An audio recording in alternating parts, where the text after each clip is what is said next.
Cuando se quiere reconstruir una banqueta y en la banqueta hay un árbol, se tiene que hacer por lo menos dos cosas.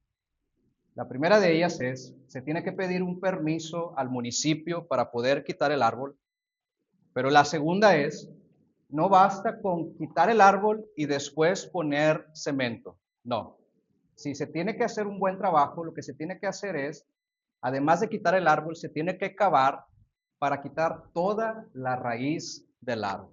¿Qué pasa si no se hace eso? Bueno, si no se hace eso, la raíz del árbol va a volver a crecer de tal manera que tarde o temprano va a quebrar el cemento que se puso encima.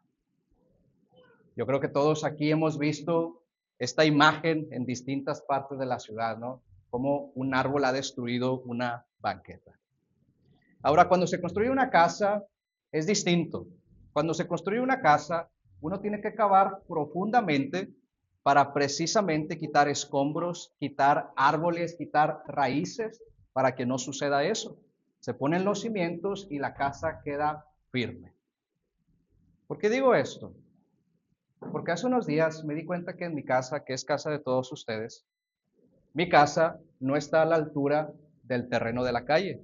Está 2 escalones de cemento por encima de la calle. Es decir, uno para entrar a mi casa tiene que subir 2 escalones.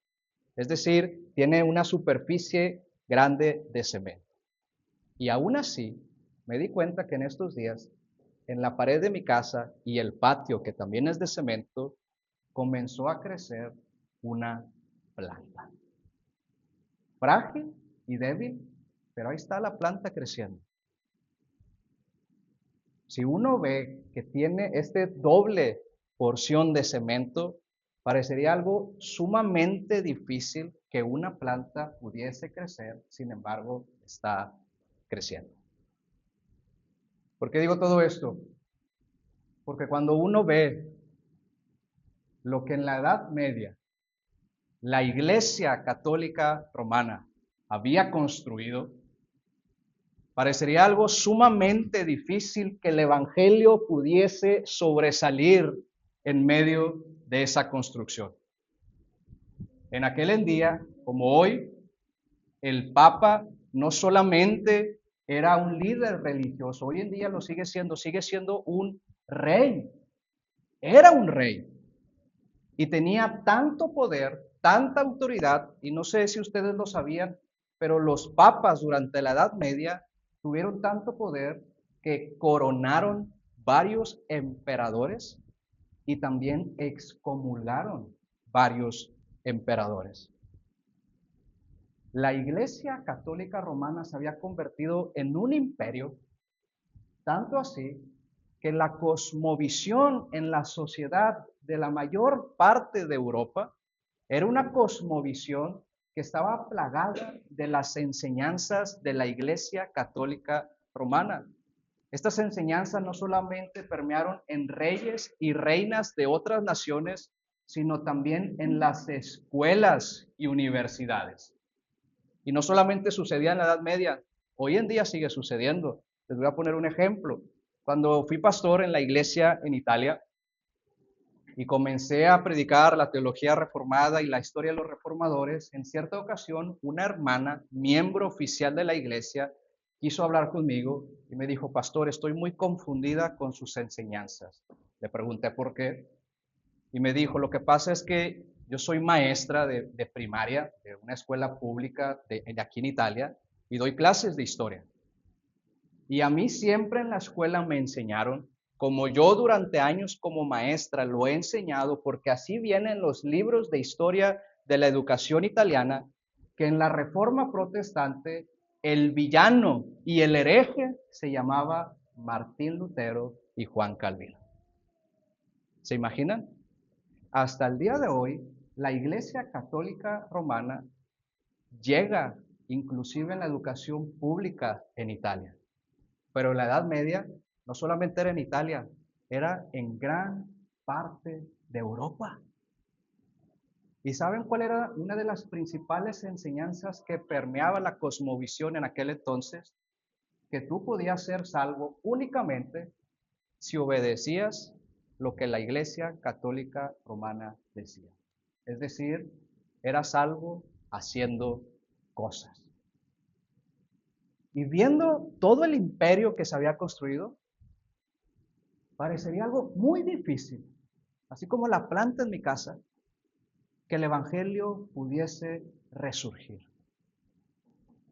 Sin embargo, Dios tenía un plan. Y el 31 de octubre de 1517, un monje alemán y también maestro de teología de la Universidad de Wittenberg, llamado Martín Lutero, clavó en las puertas de la iglesia del castillo de Wittenberg 95 tesis para refutar algunas de las enseñanzas de la Iglesia Católica Romana. La venta de indulgencias había llegado a Wittenberg, cosa que provocó enojo a Martín Lutero. Y sí, en sus 95 tesis, Martín Lutero habla en contra de las ganancias que se estaban haciendo al vender las indulgencias. Pero si uno hace una comparativa en las 95 tesis, sí habla de las ganancias deshonestas, pero son más las tesis que hablan en contra de que ni las indulgencias ni el Papa tienen el poder para poder perdonar pecados. No la tienen. En sus tesis, Martín Lutero minimizó la autoridad y el poder del Papa y a su vez exaltó el Evangelio.